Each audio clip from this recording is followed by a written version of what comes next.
Hello and welcome to the Vlogging Pod. Tonight we are joined by Roni Robbins. Welcome to the room, Roni. How are you this evening? I'm doing great now that I got all my technical difficulties out of my system. Oh, you're fine. Angel Bear in the room says you're doing a good job, so no fears, no Okay, fears. great. Well, thanks for everyone's patience with me. Oh, Mm-hmm. you're fine. Everything new takes a little bit of adjustment. It's Yep. fine. How about that? Now, Ronnie, I want to first start right off because I found it very interesting. You're a reporter, I yes? am. Yes. I'm Oh, what they would say is a seasoned journalist for some, season. yes, seasoned because I've been doing it for 37 years, would you believe? So, No, yeah, wow. yep. Congratulations. Thank you. Published for 37 years. So, yes. Nice. Yep. Now, you work for the Atlanta Journalist Constitution, right? Atlanta Journal-Constitution. I'm a freelancer. Uh-huh. And you also work for Medscape and WebMD, am I correct? Yes, they are sister publications. I work for the Medscape part, freelance right now.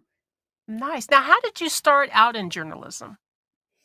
I took a journalism class in high school and I did well in it. I wrote the opening copy for the school yearbook and I was a shoo-in right away. I was a good writer. I liked essay writing in English class, and I just took off from there. And it has been one step after another from there to college, journalism school, and editor of my school newspaper at college, and then on to professional. And then, I've gotten to a point where my last job, full-time job, was an editor at Medscape WebMD up until about a year ago. So I feel like I reached the pinnacle at that point.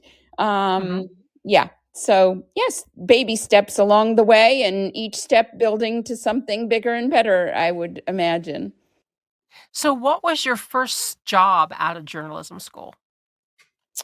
I wrote for the Florida Today, which is sort of a prototype for USA Today in Mhm. Melbourne, Florida, and I covered space mission launches.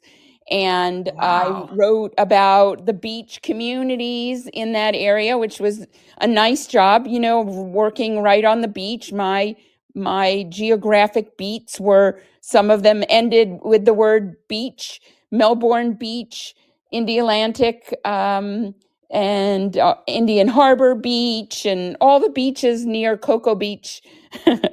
Most people know about Cocoa Beach and I Dream of Jeannie, if you're old Mhm. enough, and just the space shuttle launches from Cape Nice. Canaveral. So that was my first job. That's awesome. And yes, Mhm. I'm old enough to know about Jeannie. Okay, yeah.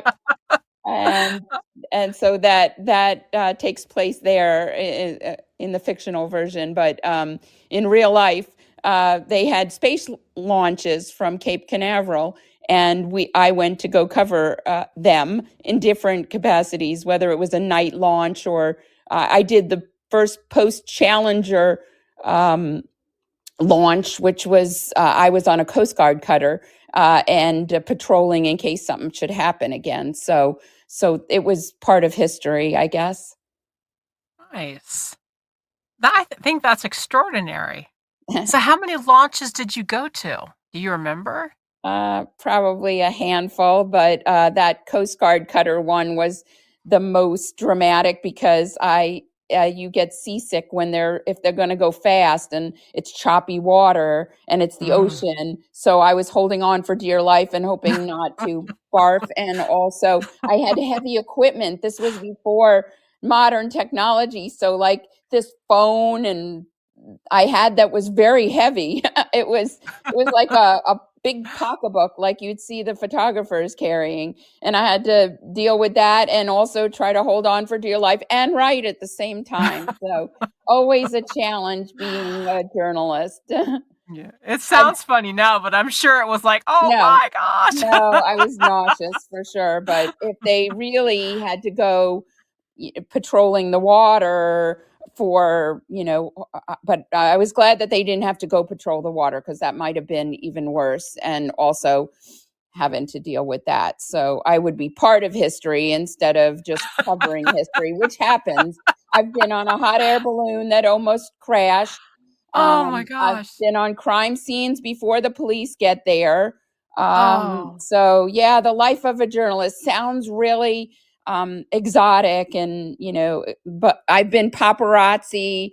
It sounds exciting, but sometimes it's a lot of work. Oh my goodness. You were at crime scenes? I was a Anything you can elaborate with being not being too gruesome? I think I covered a pirate arrest or something. The pirates kidnapped people in Orlando, and I went to go cover that. Yeah, some really interesting stories for sure. That Wow. I was out in the water with a beached whale. Florida created some interesting stories, and I don't remember if I had as interesting stories my second job, but I definitely had interesting stories my first one. Right. So now how long did you work at, WebMD?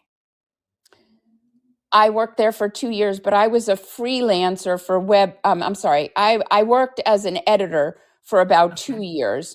That was the end of my, you know, uh, full time career at this point. But I was a freelancer for WebMD a while back for a number of years. So, and now I'm freelancing for them again. So, about 6 months after I lost my job, which was pretty traumatic for me, Mhm. just to be without a full time job and having to figure out my next steps.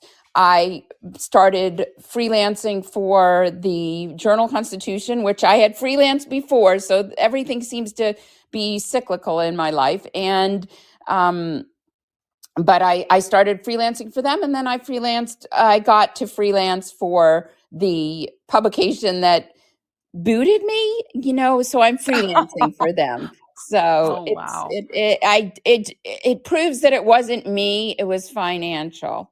So, never Yeah. give up. Never give up is usually what I tell people, because and life is so ironic in many ways. You don't expect that you'll be back at the same publication that you got booted from, downsized. But Yeah. you don't expect you'll be freelancing for the same publication more than once. I was a reporter for a publication, and then I was an editor for a publication at different times. Yeah. So it's very strange how life works out. Right. Well, Yes. I think that's freaking awesome, though. I mean, Thanks. it's interesting to me because I have went to WebMD. I'm kind of like, a big time self-diagnosing of myself. Yes. So, Yes. so for that you were had time there, I love being able to speak with people that, you know what I mean, the places that I've visited or I've been or I've used, and then to find people who actually were hands-on. I just find that incredible. Well, remember, I'm working and I had worked and freelance for Medscape, which is the business arm, the professional arm. So I wrote Right. more for doctors, and my beats were medical students and residents, PAs and nurses, and Mhm. NPs. So now I'm pretty much just medical students and residents. And then for the Atlanta Journal Constitution, it's more general healthcare wellness stories, and on Nice. the featurey side for the most part, for Wonderful. them, Well, for both of if them. you ever want to come back and share some stories, because we love to talk about women's health here as well. Yes, yes, I realize that. So yes, and senior health and environmentalism, which Mhm. I wrote for Mother Nature Network for a while, and some of my articles were picked up by Huffington Post and Forbes. So yes, and I've written for women's publications. So I'm all in your genre, in your Yes, you are. specialty. So Yes, I we'll don't know just that bring my you back stories and would be so exciting in those areas. They're more straightforward, well, the nothing thing too. about that, even with a straightforward thing, if if I've read the details or I'm pretty good about picking points out of things and bringing more conversation to it. So I think that Mhm. would be totally interesting. If you're Mhm. ever interested and you want to shoot me some articles and say, "Hey, here's some stuff. You want to make a story out of this? We can do it." Okay. Well, there, Google me. I've got so much online on my website and everything of all my stories that I've written. I think Muck Rack has them all. I Oh, didn't even know that nice. they were tabulating all of that, but yeah, it's great to be speaking with women, be speaking to people who value healthcare. It's so much a part of. It's the most important thing is healthcare. My husband won't spend money on different things, but health comes first. Like that's Yeah. his always. You hear him say this. So. Well, crazier times are happening, so we really got to grab a hold of it and talk Mhm. more and more about it. Yeah. Keep it Well, in there's the. there's cuts going on, so that's Uh, definitely in the news, and I can't seem to get some assignments lately because it's hard for those that are covering the news on a daily basis to keep up. That's well, the let me deal. ask you this. Have you ever, now I know that it's still kind of iffy whether or not they'll still be there because they took them off for a day and there's still talks about getting rid of it. But have you ever thought about doing any kind of news references on TikTok? Because there are people who have done their own stuff. Oh, you could also do on, oh, hold on a minute. I got to look here real quick because I can't Blue remember sky. nothing. Yeah, there's Blue Yeah. Sky Mhm. plus, Substack. Substack, you could Right. actually write, Right. and you can even have membership where people would come in to, join and Right. get more details Right. for I'm your. familiar with all of those. I'm very into technology, contrary to the issues that I had getting on your technology. I do have a TikTok, but it's for my book. Mhm. And my son, who's an actor in LA, created it. So I've got family involvement here. But I figured I needed his talents to create my TikTok.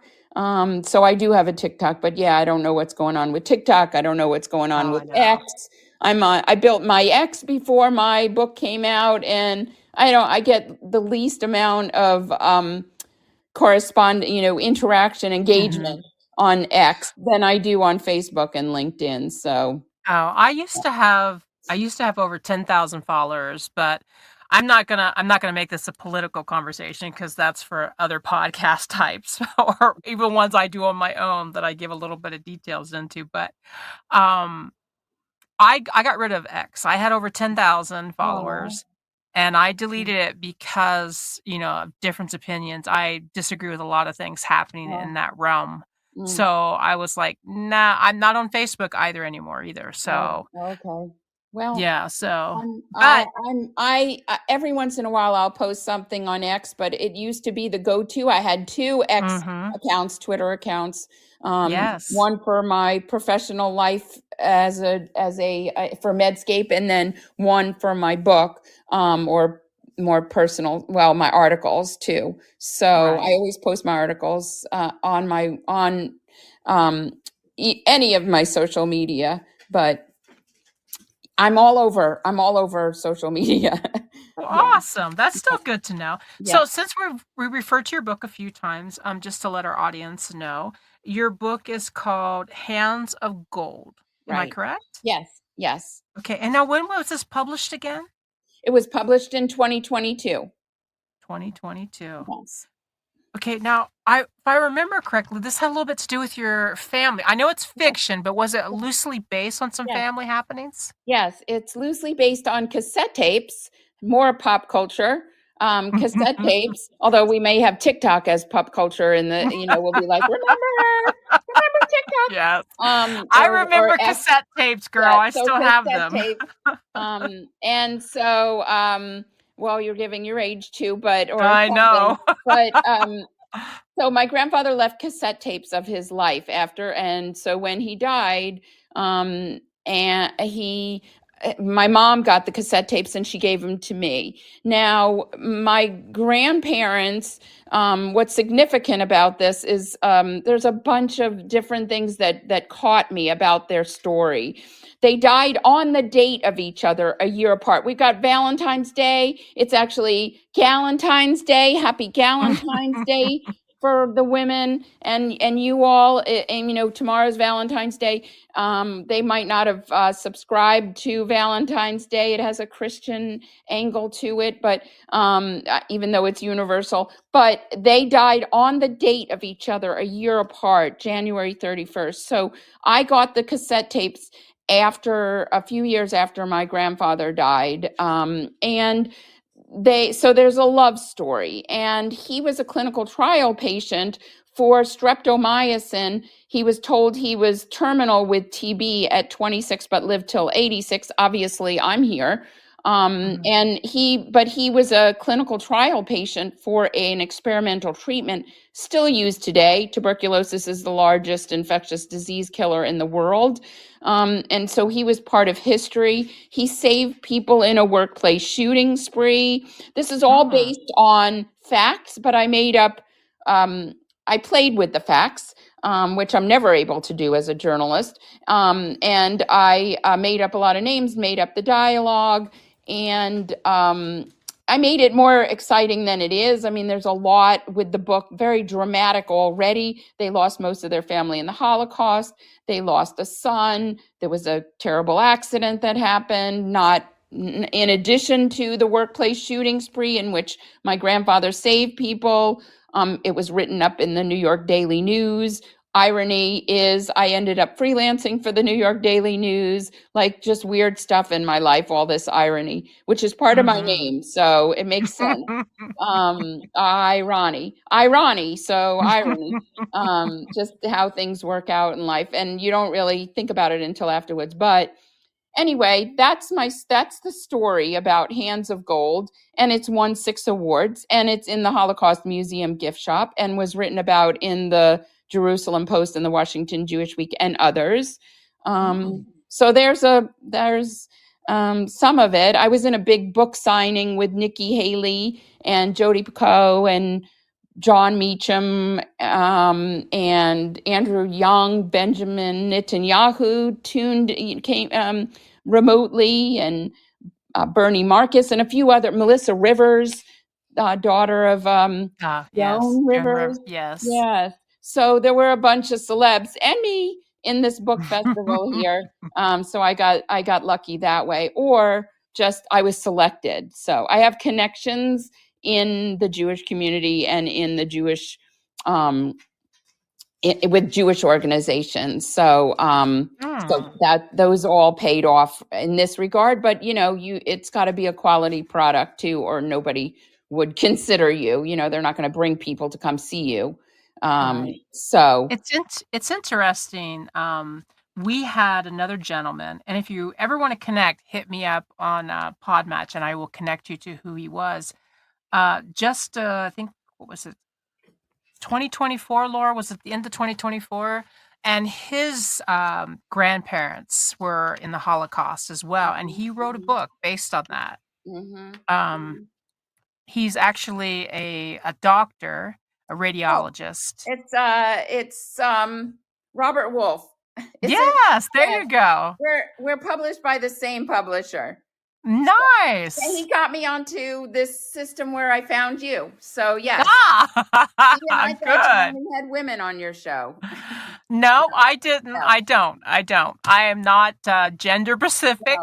No. Okay. Everyone is welcome. It's just typically because of my circle, and because I talk about women's health and a lot of more women's issues than anything. I usually get more women than men. But usually a lot of everyone that usually comes on my show usually has written a book, or they have some sort of writing in their past or future. And so, or artistic. I've actually had actors as well and producers on my show. So it just depends. You know what I mean? All is welcome. If you've got an interesting story, I open up the door to you. Well, you did well by getting him, and he's why I do podcast. I'm on podcast. So yes, we are close.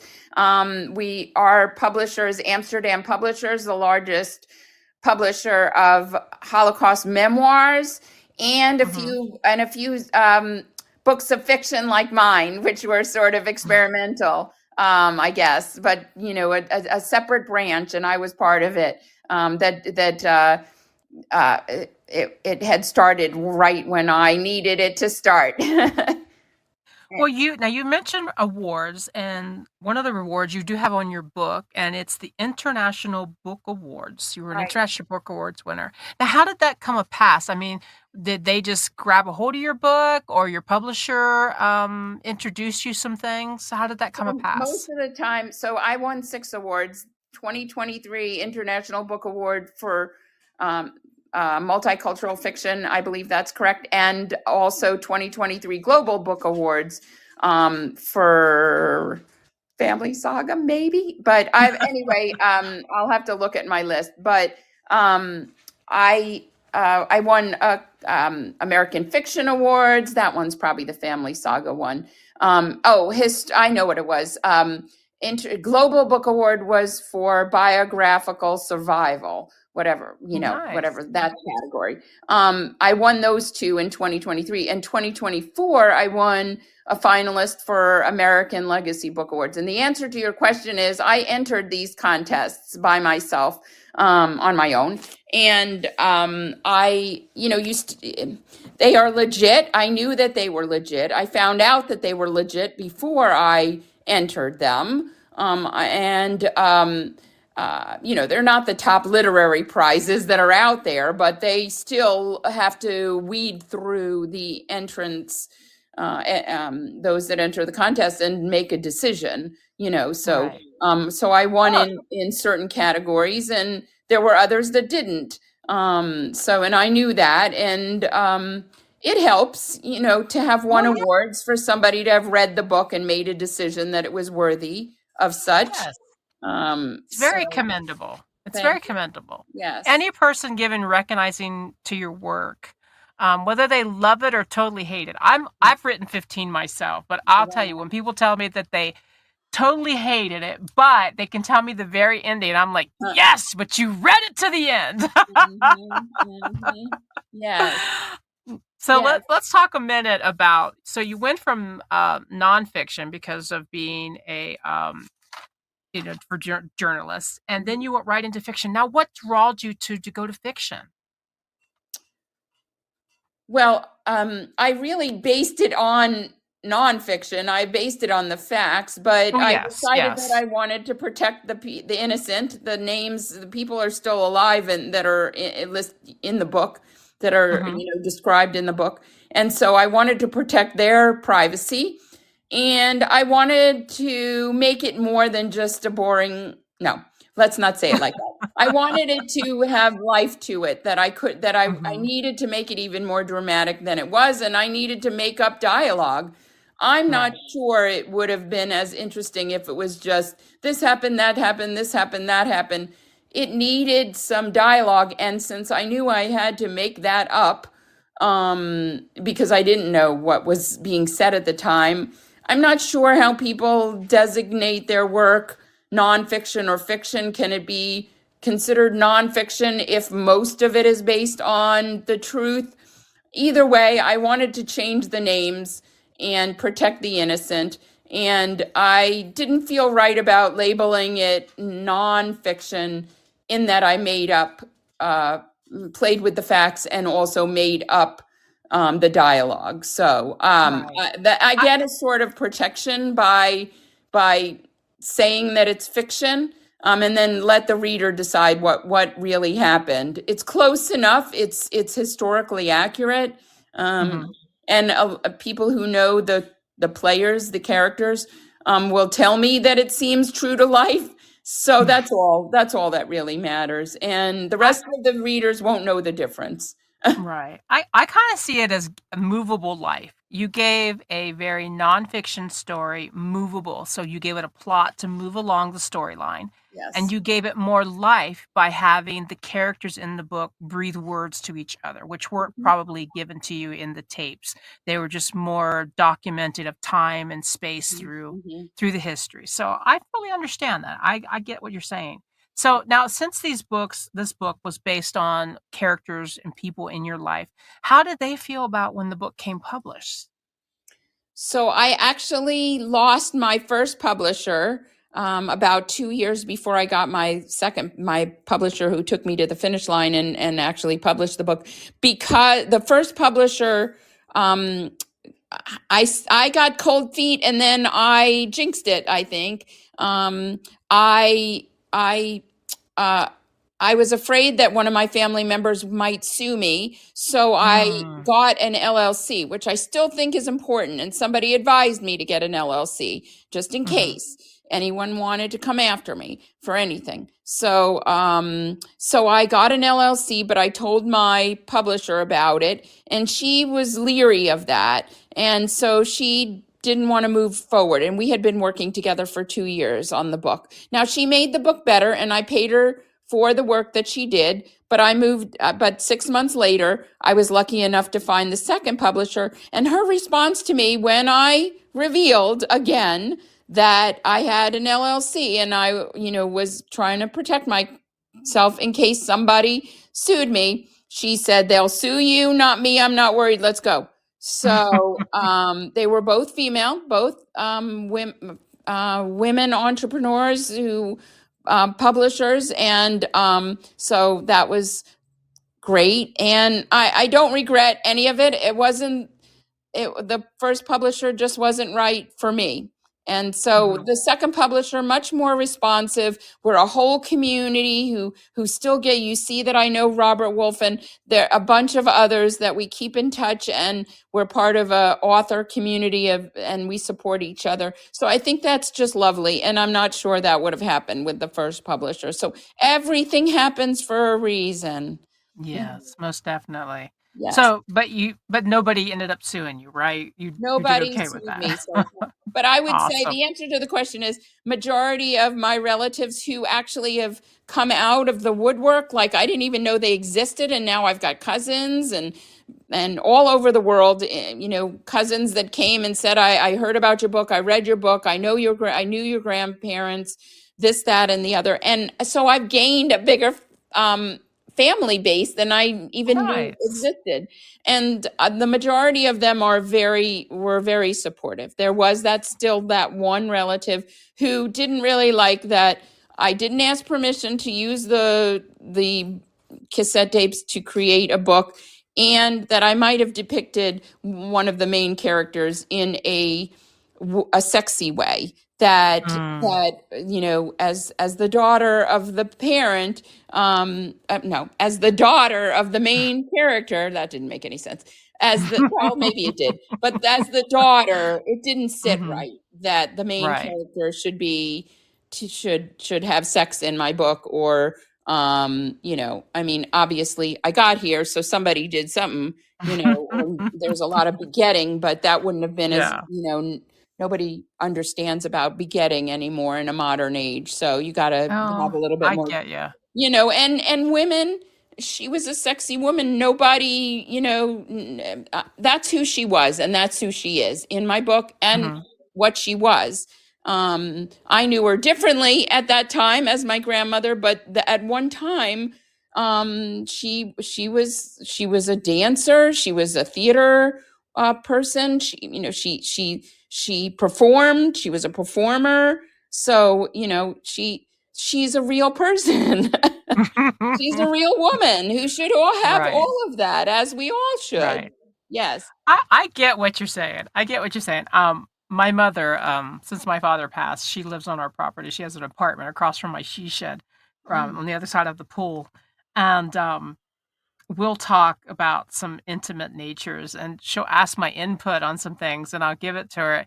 And but when it gets too in depth, I'm like, okay, wait, I gotta back this train up, Mom. You're my mother. I don't know if I can handle. I know that you did this. I just don't know how far in depth I want to go to hear Yeah. it. Yes. Yes. So there's probably some shirking back and, Yeah. sort of covering your ears type of thing. Like, I don't want to know. I don't want to know. So, That's there's always that inner that's, child in us, like, "Okay, mom, all right, okay, wait." no, really, no. We just sort of got here. But when you're writing a Yeah. book, there's some descriptions about a romance. They were married for 65 years. They had five Mhm. children. Somewhere in all, now there were some comments, that are more like that generation would say, is like, I didn't even think I slept with her. I have no idea how this child came here. That was my grandfather's humor, right? Right. I didn't even Mhm. sleep with her. It can't be. So, or whatever. So it wasn't, The yeah. stork dropped me off. I don't know Yes, what there was happened. definitely a picture of a stork in their house for sure, just in case there was any question. Never happened. Just dropped That's you off. right. Yes. So it was a real thing. And Mm. but I get it, but I created real characters with real experiences, and to me that's part of life. So Yeah. and I bringing life. So yeah. I had a brief time of ghostwriting for someone else. He had written bits and pieces of his own work and then asked me to refine it. And so I look at what you did similar to that. You had something in front of you that had great context, and you just gave it just a little bit of more of movable life. You made Mhm. the nonfiction come even more to life by giving the people in the book more humanity. Because Right. you can talk nonfiction all you want, you can give the facts, but when you give them a soul and a breath of life on the page, That's that brings the entire story more to life. exactly. Great. Yeah. Yes. I couldn't say it better myself. Well, Perfect. I But find it yes, it was commendable. a challenge. It was a challenge as a journalist and somebody who is used to basing stories on facts and interviews, to take an interview and play around with it. And the interview was the cassette tapes. So I did have Mhm. his voice, and I really did try to capture his voice and his humor and his personality. And there's Yiddish in the book throughout because that's the language that they would have used, even though they kept it from us. There's a glossary in the back. Nobody ever finds it, and most of the words are pretty much pop culture anyway, but I feel strongly about preserving the language that they would have used, at least in a little way, at least in the creating the characters and the personality that exists when you use a foreign tongue that Mhm. sometimes doesn't even make any sense.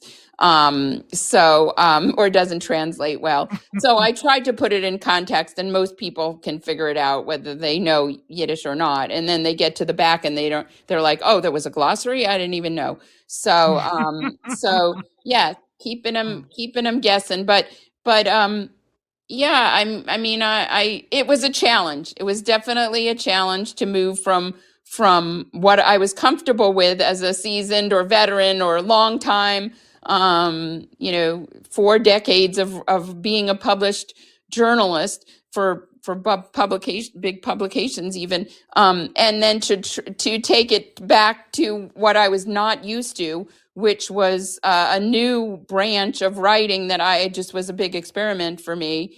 And I had cold feet all the way along, and it took me a long time, on and off, to get the book professionally published, which was what I was holding out for, not to be self-published, but to and not subject everyone I know to reading a book that I wasn't sure was good enough. So that I held out for the end, the gold medal per se of being selected from a slush pile, and being approved in Mhm. by somebody who is willing to put some money behind me and take all my money. I mean, at least never give me any money for the book, but that's okay. I wanted that. I held out for that. Maybe at some Yeah. point I'll get some of it back. I think generally as authors, we have what's called the imposter syndrome. Yes. And that meaning basically for anyone who's not familiar with it is that we just always question the work. And if you hear one negative review, it's hard to walk away from that. I always tell people, I've had quite a few of young authors. I'm not saying that I'm all the best. You either love me or totally hate my work, and that's kind of how I am. You either love how I write or you don't. I'm not like everyone's cup of tea. And if you've read me, you know what I mean by that statement. But when I first started, I didn't realize there was anything different on how I wrote. I didn't realize that there was anything, you know what I mean? I wrote what I liked. And it wasn't when I started getting the reviews, you're all excited. Oh my gosh, this person, that person. And then you'll hit that one. Like I got 5 paragraphs ripping me to shreds. Oh, But at the very end, they were like, but where's book 5? oh, see, that's Yes. great. Yeah, Yeah. yeah. So Well, I tell people not to even go there. I say write to your passion. If it fills a void that you have on creativity in mhm, yourself, mhm, that's the most important. And if you get at least one reader who appreciates what you've written, mhm. you are a success. There's just no end to it. You are a success. If one person got your words and it meant something to them, Yes, that is success that not a greater margin of people never get. yes, yes. And So, I have had a few that have taken me to a different level, who've mhm. passed the book around, and some I can think of one that was wrote for me as when I was an editor, and then said she saw that I wrote a book, read the book, passed the book around to her family, raved about me. And then I got to speak at a group in Los Angeles where her sister in law lives. So it made its rounds. And because of word of mouth, I got a opportunity to speak to a group on the other side of the country. I'm in Atlanta, Georgia. And I forget where the woman was who she promoted me among her family members, and that's how it works. That's the grassroots of being this kind of a writer, of being an author, whose story touches people, and can Mhm. touch people in different parts of the country. So I've gone around the country a little. I went across the country. I went to a few places in the South mostly, and so I'm trying to expand that reach. But it's the connections with the readers that I would have never had. It took me in a different direction from my career. Now, people like my writing as a journalist. I've had people tell me they like my writing as a journalist. Sometimes I'm not writing the things that they want me to write. I'm cutting to the core and pulling out some negativity that they don't want to hear about. But as a journalist, as a news reporter, I am telling them sometimes what they don't want to hear, but Mhm. or don't think is very nice that I exposed different news. But for the most part, people seem to like my writing, and they still think I work for this publication that I no longer write for. So it's interesting because they'll come to me and say, "You're still with that publication," and I'll say, "No, I haven't been there in 5 years, but okay, how can I help you?" But anyway, yeah, I didn't know that this was going to be my path. I really do feel proud of having written a book, maybe even more so than my long journalism career, because my long journalism career built up to a certain level, one step at a time, logically. And there really was no logical reason for me to write a book. It wasn't part of the plan. Mhm. But it happened. It fell in my lap, literally, and I made a decision to go forth, and it took me a long time. So the fact that I was able to get to this point with the book, not that it's the bestseller or anything. It's been a bestseller on Amazon for different categories. It's been Mhm. at the top like 20, or I never saw if it went number one because I didn't even know you could check that at the beginning when it first came Mhm. out. But that doesn't, for me, that, some people say they're a best-selling author, and I don't try to claim that. I just say I'm a multi-award winning author, and I've had a few successes. Yeah. Well, so what do you see coming next? Or do you have plans to do another book? Are you doing some more journalism? Yes. What's next in your plan? Well, right now I'm still freelancing, at least for one of the publications. I had an editor change at one of the publications, so I'm waiting to see if I can still write for them. But I am still working for them. It's just a matter of it's not as easy when you have a new editor to really establish that relationship. But I'm still writing regularly for for print for publications, Medscape for Mhm. sure. And I started on a second book. My dad passed within the. I know you said your dad passed too, and I Yeah. don't know how long that was. But my dad passed in the past year, and he was a blacksmith, which is odd to Oh. say. A Jewish blacksmith started in our garage on Long Island, New York. Again, not the usual type of setup. And you usually don't hear about a blacksmith at all. Now they're in North Carolina, Asheville, North Carolina. And he built a business from a small garage business to a business that has done work for celebrities, Clint Eastwood, Olivia Newton-John, Daniel Day-Lewis, Nice.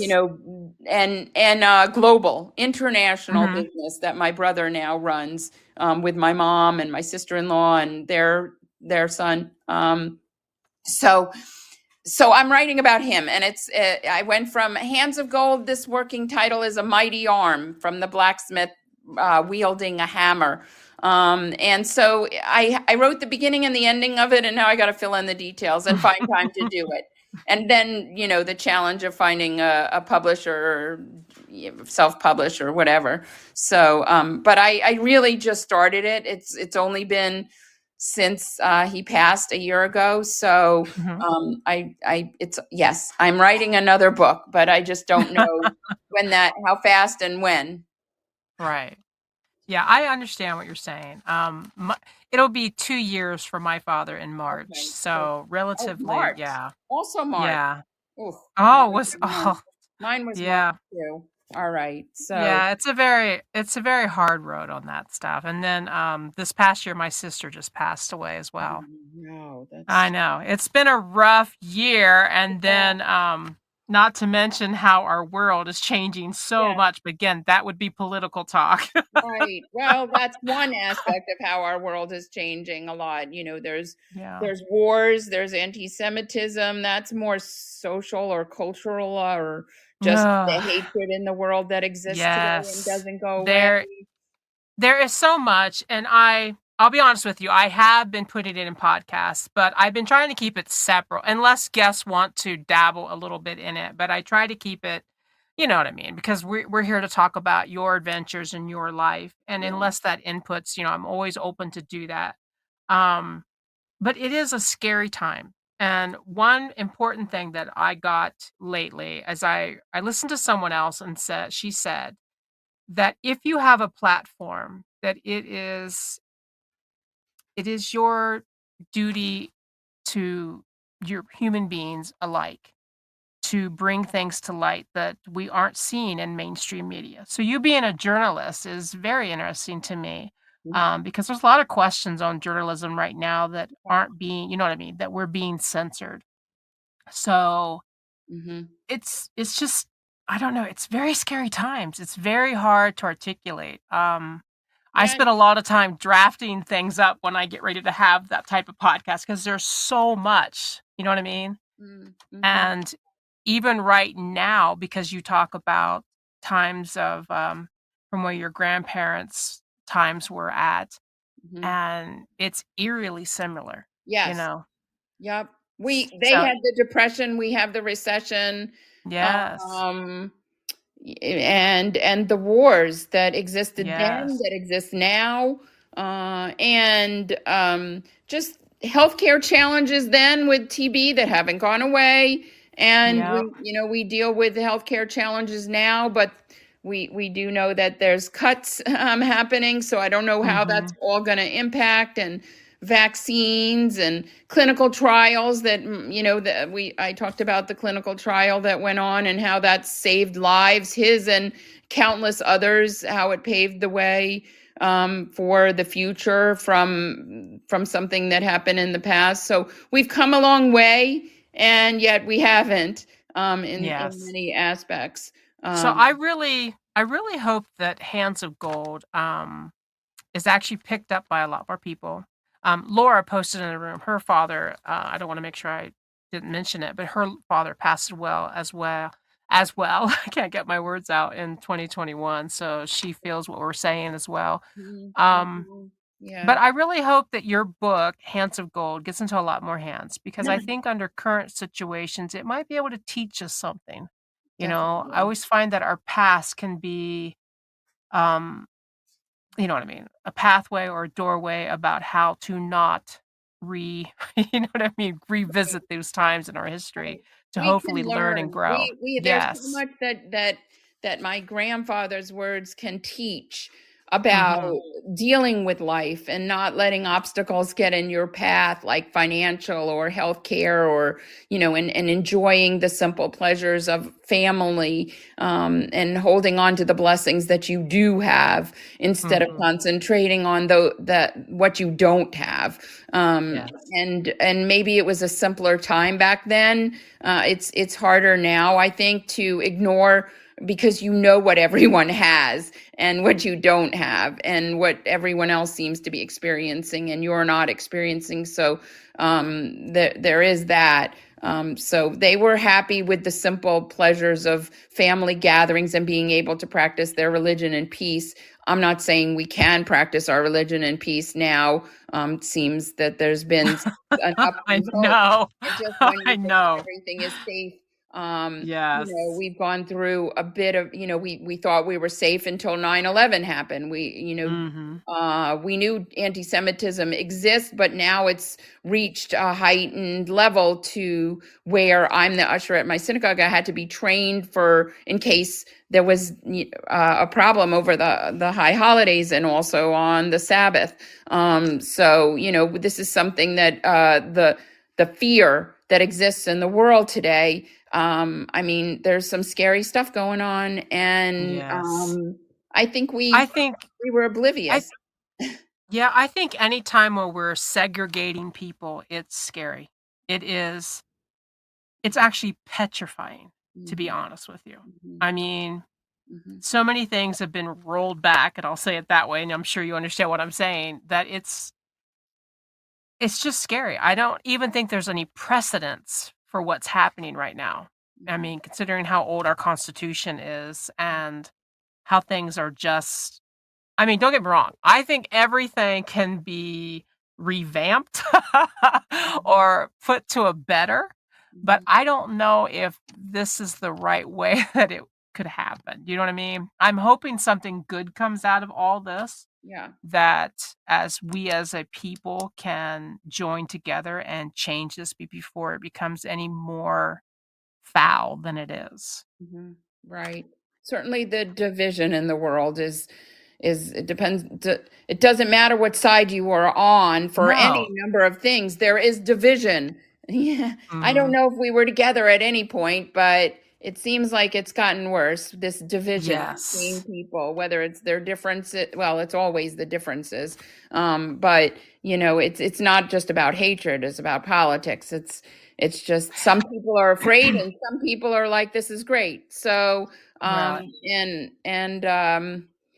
I want to think, like Anne Frank said, there's goodness in the world despite everything. I would like to think that there's nothing you can do but look forward to, be hopeful. Really, there's Right. got to be something better, or else you'll just wallow in it. And what good is that? I mean, my mom had COVID. She had poison ivy at the same time Mm. as COVID, and then they were flooded in Asheville, North Carolina. And do you know that she giggles? She giggles. And I said, Mom, this is not funny.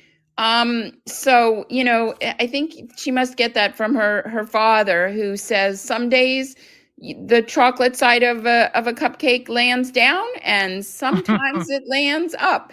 And you got to Mhm. just hope that there's more good days than bad days. But I just try to learn from the history of those that went before, and my own mom, Right.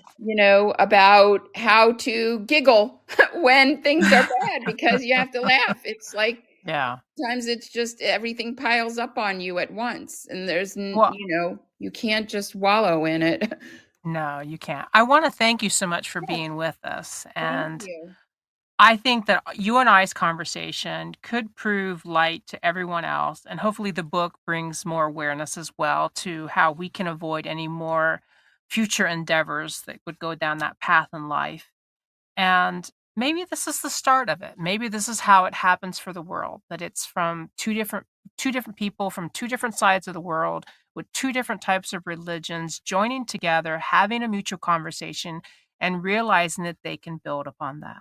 Absolutely. From your mouth to God's ears, or whoever else might be listening. And I Right. hope that I hope that it was worth the wait for me No, today. it was, it was. You were awesome. Thank you so much for being with us, and if you ever wanna come back, we can do one of your stories that you've written. We can always bring dialogue to something that, you've published. I would love to do that for you. I wanna thank you once again. I wanna thank our listeners. Until next time, guys, bye-bye for now.